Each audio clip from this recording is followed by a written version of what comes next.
Welcome to Three Skulls Tavern, a channel devoted to tabletop role-playing games by Free League Publishing. This show is sponsored by WorldMill, online server hosting for the Foundry Virtual Tabletop. To support the show, head over to patreon.com/MattK. For a minimum of $2 per month, you get access to a ton of extra content. Hi, I'm Matt, the host here on Three Skulls Tavern, and I'm very excited to be interviewing Tomas Härenstam from Free League Publishing about the just announced official Blade Runner role-playing game, which is going to be coming out in 2022. If you've not heard about this yet, then jump down into the description. There's a website that Free League have put together with all the pertinent information about the game that they've released so far. It's a very quick read. Go ahead and pause the video right now and head over there to read it before watching this interview, because a lot of the questions I'm going to be asking Tomas are expanding on what's been provided there. And so without any further ado, I'm going to be jumping over to my interview with Tomas. All right, hi Tomas, thanks for joining us. And I guess before we get this interview kind of properly, well, I guess the interview started already, but before we get cracking with talking about Blade Runner, why don't you, for those of our listeners, man, I do a podcast as well. I need to get my head into the YouTube game here. For those watchers who aren't familiar with Free League or aren't familiar with you from, watching video updates and Kickstarter things and all the rest of it, why don't you give a very brief introduction of who you are and what Free League is? Sure, yeah. I mean, Free League started out as just a project, something that a few friends, we got together. We didn't actually know each other before we started out, but through role-playing games, we met up and started doing some freelance work, and that kind of grew into a company. That's 10 years ago now. So it started out very small, very much something we did on our free time, and then it just grew from there, and in the last couple of 3 or 4 years, it's become a full-time thing for some of us. So and I'm one of the original 4 founders. Now we're actually 8 partners, and then a bunch of freelancers and others who are also doing great work. But I'm one of the original 4, and I sometimes go by the title of some kind of manager or CEO, but that's I try to herd the cats a little bit, but I also stay very practical and do game design also. So I'm not just running the company. I'm trying to do both at the same time. The fun stuff, not just the I don't want to, the other stuff can be fun, but I really don't want to just be, I still want to be very much hands-on and very much part of the actual work of designing games, which is the reason we got started doing this in the first place. Yeah, for sure. Yeah. Okay, cool. So Blade Runner. For those who may not have seen the announcement, there is a link in the show notes if you want to look down for the official website for the game. Why don't you give us a very, very quick pitch of the sort of elevator pitch for what the Blade Runner role-playing game is all about? Yeah, I mean, I think primarily the Blade Runner RPG is a way to kind of step into that really iconic world that has been depicted in these 2 movies. I mean, the original Blade Runner and Blade Runner 2049, and to kind of explore that and all of those themes of investigation and the character development, moral conflict, all that stuff that is you can find in the films. Here is a chance to really experience some of that firsthand. I think that's a very brief pitch for the game, obviously, but there's more, but I guess that's a short pitch for it. So the Blade Runner franchise, that doesn't include Philip K. Dick's Do Androids Dream of Electric Sheep, the original source material, I guess? Not directly. I mean, of course, there are many elements in the original Blade Runner film that are building on that original novel by Philip K. Dick, but we won't be drawing directly from the novel. Okay. I mean, only indirectly, in the sense that we will be drawing from the original film. Okay. So in that sense, yes, but we won't be picking specifics from the novel into the game. That's not the current plan, at least. Yeah, so the Blade Runner films are canon, effectively. Yeah. Yeah, that's Okay. pretty much it. That it also includes the, yeah, if you're familiar with the short films that were made Mm-hmm. prior to the 2049 The three film, of them, yeah. there were a number of short films produced and published right before the premiere of the movie. And those three films are also very much Yeah. canon and have informed the RPG as well. I think I watched them all about a dozen times before the film came out. Yeah. Yeah, cool.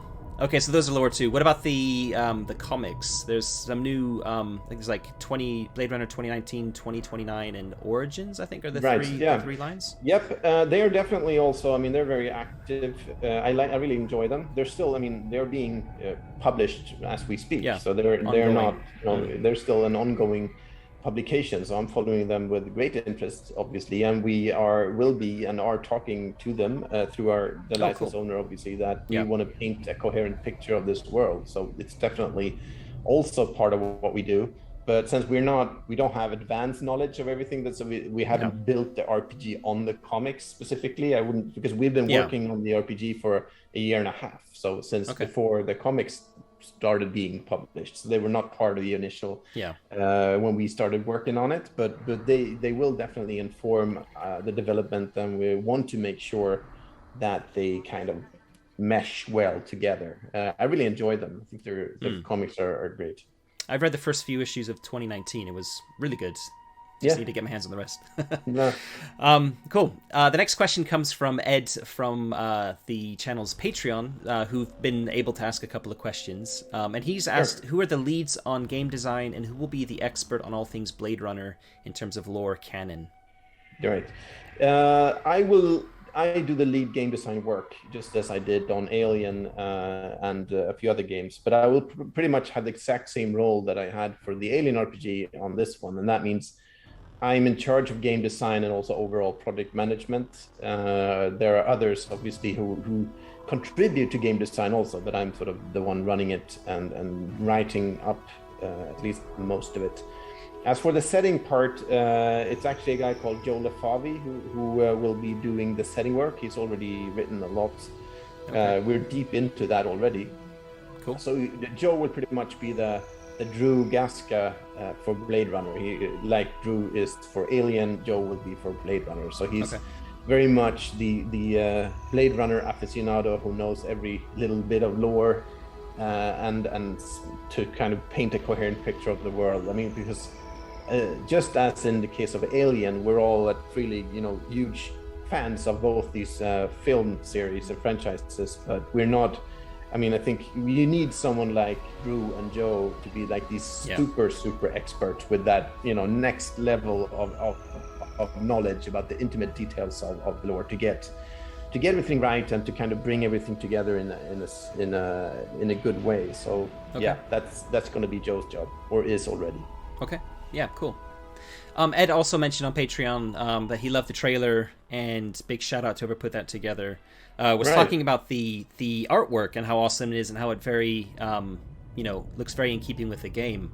My question is, how much of Martin Grip's art are we going to see in the finished product? And do you know if there are any other artists have you got any other artists earmarked for illustrations in the game? Right. Martin is the lead artist for the game, so it will definitely be mainly his art. That's going to be the dominant artist for sure for the game, just as he did for the Alien RPG. Yeah. So that's the idea for this one as well. And I think his style really works really well for the kind of moody, high contrast, that kind of style that he has, I think works really well for Blade Runner as it did for Alien. So kind of keeping that winning formula there. Yeah, cool. All right. And the last little question before we get into some of the more specific questions. Do you know if there's going to be a Kickstarter or a pre-order? Is there going to be a starter set? These sort of questions lots of people are asking questions about. Yeah, I mean, it's a bit early to say for sure. There will most likely be one form of pre-order, pre-purchase or another, but the form that will take is not settled yet, so we don't know and we can't really say. Yeah. So we'll have to get back on that. And that same goes actually for the idea of a starter set. I mean, we like starter sets, but we don't know yet whether we'll do one for Blade Runner. Okay. All right. Cool. I want to switch over and talk about some of the themes now. And on the website, there's a little quote that I've pulled out that talks about themes specifically. It talks about core casework, and then sci-fi action, corporate intrigue, existential character drama, and moral conflict. Right. So, kind of my question around that is, with investigation as the core theme, how are you going to be folding in some of these other themes? And really, I'm quite interested in the kind of the last two in that list, the existential character drama and the moral conflict, because to me, the Blade Runner films are all about that. They're all very personal stories. It's all about human empathy, and you know, how does that kind of being folded into the kind of the overall sort of core casework theme? Right. Yeah, I mean, that is the big design challenge. I think designing the Blade Runner RPG is probably the hardest game we've ever done, to be honest, purely from a game design perspective. I mean, Alien definitely had its challenges, but it's in a sense a lot easier to adapt into an RPG than Blade Runner for a number of reasons, really. So which is a really interesting challenge for us to meet. And I guess to answer your question, it's really, I can probably explain a bit of it, but really the complete answer to that question, that's the game. So it's hard to say. I mean, that's the whole game, really. So you'll just have to wait and see because that's what the game is about. So I mean, to combine the casework with these other issues and themes, that's really what the whole game is about. So it's that would take a long time to explain that in detail. Thematically, it's more like those are also kind of core part of the experience rather than something you might be experiencing. Okay. Yeah. All right. No, it's and that, I think, a key concept here that we realized fairly early on that we would have to do is we are writing the cases themselves, we call them case files. We'll see if that term stays, but that's basically adventures or scenarios. They will be carefully written. I mean, because of these themes that are included in the game and in this setting, the way we write those up, the way we present these cases and the missions that the players will be sent on and so on, that will bring out some of these themes, and they have to do it in the right way. So that's one way to do it, just to write cases that will bring out these themes, to present moral conflicts to the players. It won't just be like easy, go out, hunt down a replicant, go home and celebrate. That's pretty much never going to be the case, because there's always going to be much harder, issues to handle than that. And as for character development, that's another tricky one that we are working with. And one way to do it is that we want to, it's not just, you will be more than one player. It's still a role-playing game. We want it to be playable, not just with a single character. Although this game particularly will be, that's one of the things we're doing, is that will actually be fairly well tailored for just, duo play, just a game master and one player. That's really, we will, support that kind of play because it really works for Blade Runner. And playing with the single character, of course, you can get into a lot more character development and focus a lot more on that than if you have a whole team. And even if you play with more than one character, you will probably keep the number fairly low. We're thinking 2 or 3 players plus a game master, possibly 4, but hardly ever more than that, because if you have a large team, it's almost impossible to get any meaningful character development and internal conflicts in there. It's just going to be very hard to do. So for sure. And also the game will support probably splitting the party in different ways, so have some solo time for each character. Downtime will be a thing, what you do when you're not on the case. I mean, imagine Kay or Deckard in their apartment. I mean, scenes like that. It's actually a little bit like Tales from the Loop, where you have these mystery solving scenes and then the everyday life scenes. Cool. We'll have something like that, where you have the case solving scenes and then downtime scenes when you're brooding or doing something else, or characters go on their own to do something. So we'll try to kind of get that in there through the way scenes of the game are presented, and also by simply keeping the character count fairly low. Okay. Oh, that sounds like music to my ears. I like, as a GM myself, I prefer smaller player group sizes. So yeah. Awesome. And you've answered one of my upcoming questions as well, which was about duet play and solo play. We'll we'll come to the solo play. In fact, I would just talk about solo play very quickly. Sure. Now, is there? It kind of sounds like you're kind of writing the game for a group. You basically said that. Have you considered, or is there consideration being given towards a potential solo play mode? Yeah, we have thought about it. We have discussed it, and maybe it could happen. It's not clear-cut to us at the moment how that would actually work. Yeah. Because solo play, in most cases, in RPGs, and the way we've done it for Twilight 2000, and we're doing it for Forbidden Lands, as you know, and like that. It's usually not kind of mystery or investigation type scenarios, because they're kind of hard to do in that way with an oracle and the way it usually works. For sure. To do that in a mystery solving situation, you would almost have to do something like Sherlock Holmes Consulting Detective or something like that, where you would actually go to specific entries to get specific information, that's an interesting idea that I personally would like to explore at some point, but it's not entirely clear whether it's possible to do that in the core game, or if that would be more like a separate thing. Or so it's something we're discussing and considering, but we have nothing solid planned on it right now. Yeah, for sure. Like investigative solo games are either choose your own adventure style, or I mean, I don't really know of very many. There's a board game called Chronicles of Crime, which has you're familiar. That's kind of quite cool. But again, it does almost feel like there's a scripted way things go, and it's a case of trying. It would be hard to do improv. Improvisational. Improvisation and investigation are a bit hard to combine. It's a nut that you might be trying to crack, it sounds like, maybe. Possibly, yeah. We might just do that. But it's, like I said, it's not our immediate focus. Okay, cool. Yeah. All right. So moving on, looking at the themes still. From the blurbs, it sounds like the default mode of play is as Blade Runners / police.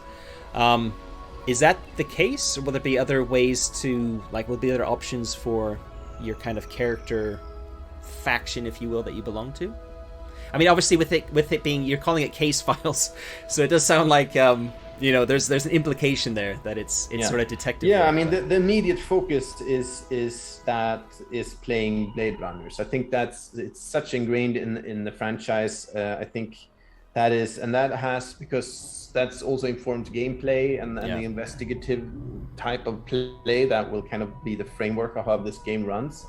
So that is our immediate focus, is to play Blade Runners. We are certainly open to the idea of other types of characters and other types of campaigns, possibly down the line, but it's not in the immediate plans. It could happen down the line, possibly, but initially. So initially, it will be focused on playing Blade Runners. Okay. Yep. Yeah.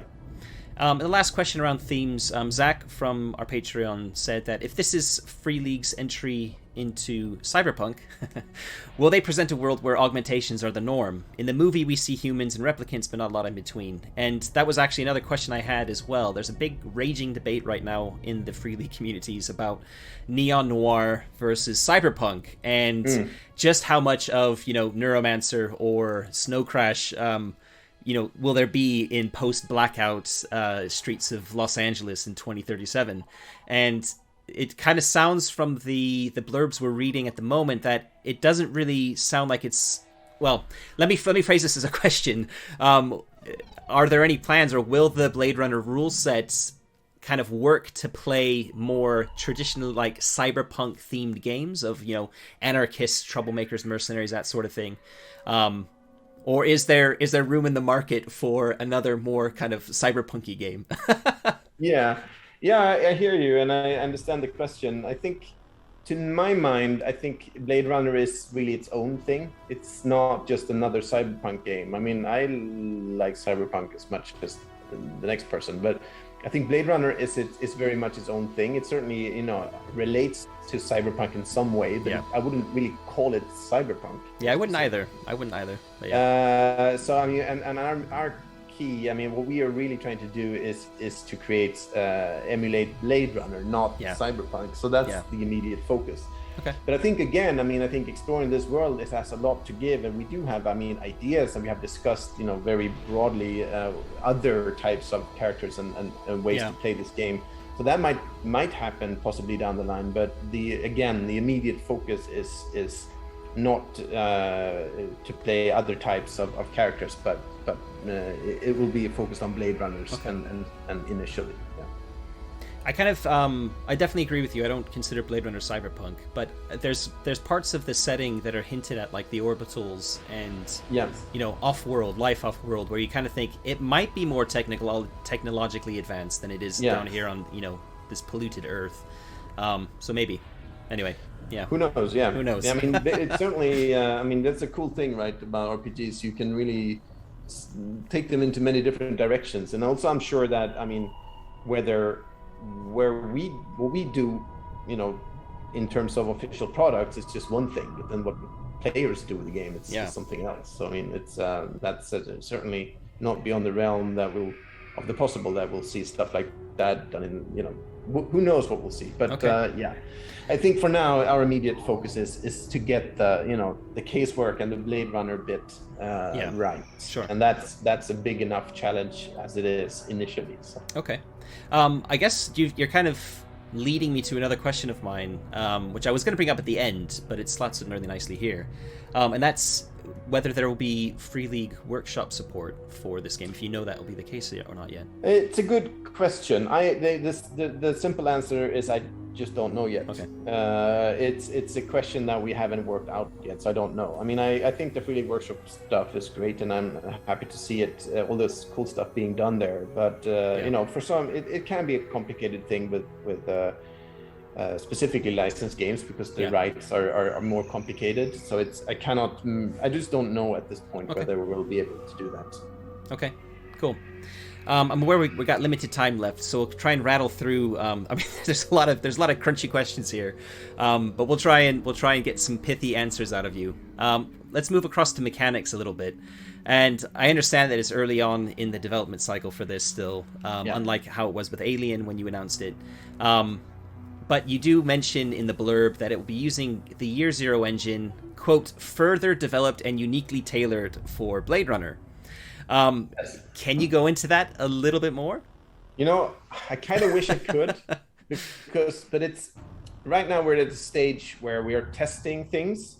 So we do have ideas, and there is, you know, stuff that we're testing, but I think discussing them right now exactly in the shape they are now might just be unfortunate, because it might just be that the thing we're doing right now will be changed soon, and then it might just not be a good idea to start a big debate about something that might be gone in a week. So, but in general terms, I mean, I think it's Year Zero in definitely. So you'll know your way around pretty well. But we are doing some things different. I mean, for every Year Zero game, we really want to hammer home the themes. So to bring in what is specific to this universe and this game and this setting as opposed to others. So that's always the key, and that what we're working on, and also getting like how do humans and replicants work in terms of the rules is really a key thing we're doing. And the idea is to keep it fairly rules light. Kind of like Alien, I guess, in that sense. So it's not going to be we want to stay away from getting too much into crunch, because we feel that might take away from the other themes that we discussed earlier with character development. That being the theme of the game, I think getting too much stuck into hardware and details of that kind would kind of draw attention in the wrong way. So we're keeping it rules light for now. Okay. So I guess to get into details about the game system, I think we'll have to, get back to you on that. And when we have something a bit more tested that we feel we're ready to actually discuss openly, in a, so we're not quite there yet. Okay, all right. I was going to ask you about crunch, so it's nice to hear that you're looking at something a little bit on the lighter side. I prefer lighter stuff too, so that's cool. You've also mentioned that you're going to be pushing the boundaries of investigative gameplay in tabletop RPGs, which is quite a grand statement to be making. Yeah, I know. Yeah. So, looking at sort of other investigative games that are out there, like Gumshoe kind of being one that a lot of people instantly look at as the kind of gold standard. What are some of the is there anything that you can talk about around that in terms of investigative gameplay? I guess so. I mean, there what we want to do is, I enjoyed Gumshoe when it first came out. I played a lot of Trail of Cthulhu back when that came out, and I really enjoyed that. What we're doing, I guess, it possibly has some similarities, but it's not really that similar. We're not doing meta currencies in that sense. I think what we want to do is a couple of different things. I mean, we want to have a number of. I mean, you give quite a lot of freedom to players to go where the leads take them, and that's and not to avoid creating like railroady tracks to follow where one clue just leads to the next and the next and the next. I mean, that's and where a lot of, I mean, that's one pitfall you can get stuck in when doing investigative scenarios. So that's one thing, to really work around that. We also want to use physical props. That's obviously not something that's been done before by others. Of course, it's not unique, but it's going to be a key factor. I think it's one cool thing that also works with Blade Runner, because then that perhaps it has a kind of a retro feel, even though it's science fiction. So having a lot of physical props kind of works in this world. Everything is not really digitized. So that's going to be a thing. I mean, of course, you remember the Esper photos from the original film, stuff like that. Yeah. There will also be a thing. I mean, we're testing out now a countdown mechanic where, you will have your freedom to conduct the casework as you want, but things will also be happening no matter what you do. So you'll be pushed on by events that will create, tension and give amount of stress and a sense of urgency to the investigation. So that's also part of it. And I think really it might be strange to say, but I think that's works for Blade Runner, is that really the casework is kind of the framework. I mean, the solving cases is kind of the frame of the game. That's what you do or you start doing, and that's the same in the films, that Deckard gets a case to solve, and Kay also, he's on a case, but then none of the films are really about solving the case. I mean, they're about what you discover as they go along, and it takes them somewhere completely different from what they started out thinking they would actually be doing. And that's something we want to bring into this game as well. So it's, in a sense, even though the frame of the game is to solve cases, the game is not really about that. It's really about what happens along the way and what choices you make along the way. And I think that's also a way to redefine investigative role-playing, that it's not about solving the case, even though it's, of course, kind of what you set out to do. Yeah. The end result and the end goal might be something completely different. It's the friends you meet along the way. Exactly. Yeah. Okay, excellent. And just to quickly try and finish things up, we'll jump very quickly into talking a little bit about the setting. Sure. So again, from the website, I'm just going to read the quote off. Set in the year 2037, the core rulebook begins the adventure shortly after the Wallace Corporation debuts the new Nexus 9 replicants on Earth, giving players the choice to play as either human or replicants.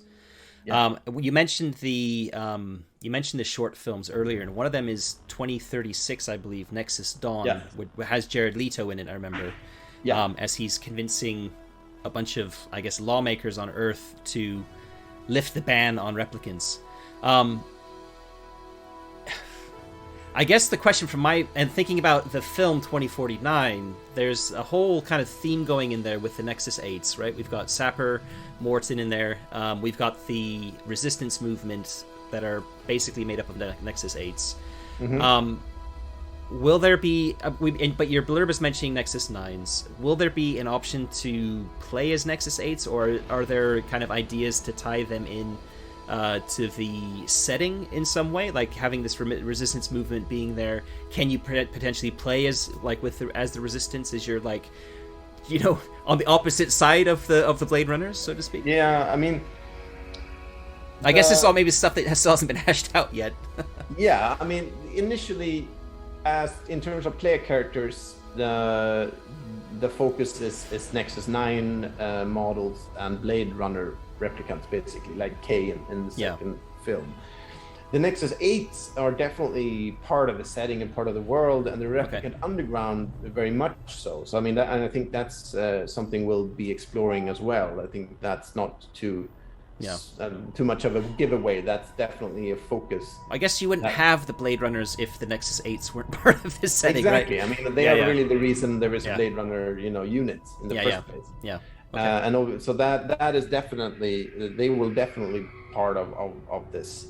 Whether you will be playing Nexus 8s, well, that's a later question. It's not the immediate focus. Again, it might be later on something we'll look into. But starting out, since you're playing Blade Runners, the only type of replicant you can play will be the Nexus 9. Okay. Yeah. And I guess the last question from me then is, what's the scope? I know this is really early days, but do you have some scope for what comes after the core rulebook in terms of investigating other time periods? For example, the blackout period seems to be like quite a rich time, because I think the Nexus 8s were all developed in 2020 to 2022 or something like that. The blackout happened in 2022, and there's like this short period of time where it was Tyrell, right? The Tyrell Corporation is building these Nexus 8s. Then the blackout happens, and there's like this, people are massacring Nexus 8s in the street and stuff, and the blackout happens. Yeah. There's some really interesting kind of bits that are just kind of very briefly touched on in the lore that exists that seem like really good fodder for roleplay. Can you talk, or even looking beyond Los Angeles, I've already talked a little bit about the off-world stuff. Have you thought a little bit about potentially, where you would go in terms of supplements? And would you be looking at other times? Would you be looking at other places? That sort of thing. I mean, I guess perhaps short and disappointing answer, it's a bit too soon to say. It's a bit early. We definitely have lots of ideas, and all of these are interesting and eras and interesting concepts to explore. But in terms of the RPG, the immediate supplement and modules we're looking at is case files. I mean, really, because that will be the core of the game. So before we even start venturing away from the immediate premise of the core game, I think we'll be focusing on producing those. I think they will be more than enough to do in the game without leaving 2037 or Los Angeles. But that doesn't mean that might never happen. It's definitely a cool idea and something we could look at down the line, depending on things. But so we'll just have to see. But it's not the immediate focus. And I suppose if you're focusing on case files, is it going to potentially be, or are you kind of hoping it will be something like with Alien, where the kind of officially produced adventures, scenarios, kind of link a little bit in with each other, so you can kind of have a kind of long-ranging interlink sort of thing? That is an idea we have, and I think a difference is that in terms of the cinematics for Alien, they are not, the idea is not that you would be playing the same characters, because they might not. They're probably not going to die. Most likely they won't all be there. For Blade Runner, it's a bit different. It's not inconceivable that you will be playing several case files for the same character. There we do have ideas to tie a series of case files together, even though they're all intended to be standalone, so they should be playable separately. But we do have ideas of tying them together so that they also create a larger narrative if you play them in sequence. So that's definitely on the horizon. Okay. I know you've got to get off to another meeting, so thanks very much for taking the time. 2022. Sometime in 2022, we can look forward to a pre-order of some description. Thanks for taking the time, Tomas. Thank you. Pleasure, always. Great. All Okay. right. Cheers. Bye-bye. Bye-bye. Wow. I'm very excited. I hope you are too. Let me know in the comments what you think. And yeah, a lot to digest there. There's a lot of interesting stuff coming up. A lot of interesting kind of mechanics being hinted at, as far as I'm concerned.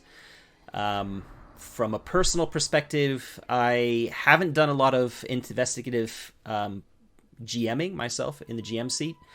I've tried Gumshoe. I've not been a big fan of Gumshoe. So hearing that, meta currencies aren't going to be a big thing in Blade Runner, or possibly won't be a thing at all, is music to my ears, because that's one of the things I kind of bounced off of with the Gumshoe system. But yeah, I'm very, very excited. I'm a huge fan of the Blade Runner franchise. I think Blade Runner 2049 especially is one of my favorite movies of all time. Anyway, very, very excited. I'd love to hear your thoughts, what you think, speculations, whatever. Hit them in the comments below, or head over to one of our social media outlets. We're on Discord most. I'm there active every single day, so you'll find links to all these in the show notes below, and the show description, I should say. And oh, if you haven't already, if you could subscribe to the channel, hit the like button. That really helps this channel to grow.